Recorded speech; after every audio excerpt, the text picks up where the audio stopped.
नाही, वरून आदेश आलेला आहे, सेंट्रल गव्हर्नमेंट कडनं आलेला आहे. So they don't move. आणि खऱ्या अर्थाने सगळ्यांना वाटतं की लोकप्रतिनिधींचं सगळं ऐकलं जातं. असं होत नाही. आम्हाला पण झगडावंच लागतं त्या ठिकाणी. साधी गोष्ट, मी नगरसेवक झाले त्यावेळेला मी ठरवलं होतं माझ्या वॉर्डमध्ये मी एकही इलिगल बांधकाम होऊन देणार नाही. सांगून सांगून थकले, 10 तिथं झोपड्या आल्या, त्याच्यावर ऍक्शन घ्या, पण अधिकाऱ्यांनी काहीच केलं नाही. सो आमचा पण हेल्पलेसनेस होतो. त्याच्यासाठी public pressure is the only and only thing that needs to be done.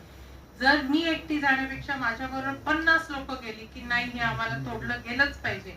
आता अर्थात नदीच्या बाबतीत 20 नाही, आपण कित्येक जण करतोय, पण वरूनच त्यांना प्रेशर आहे. सो अशा एका इश्यूला एक उत्तर नाहीये. There are different things which crop up at such time.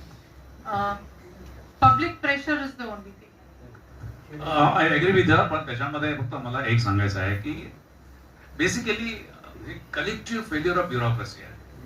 तर ब्युरोक्रेसीने एकसंध जर विचार केला आणि एकसंध एकत्र राहिले तर मग they can do it wonders. आता एखाद्या आयुक्ताला समजा वरून प्रेशर आलं आणि त्यांनी नाही केला तर काय होणार? बदली होणार. पण दुसऱ्या आयुक्तांनी नाही केलं तर तसं होत नाही, दुसरा आयुक्त करतो. This is the collective failure of bureaucracy. आणि तुम्हाला घटनेमध्ये 14 भाग आहे, त्याच्यामध्ये कवच कुंडलं दिलेली आहेत. कर्णापेक्षा जास्त मोठी कवच कुंडल दिली आहे. त्या कवच कुंडलाचा आम्ही वापरच करत नाही, कारण आमचा स्वार्थ असतो. तर कुठेतरी ब्युरोक्रेसीला आपण रिंगणामध्ये आणलं पाहिजे. सध्या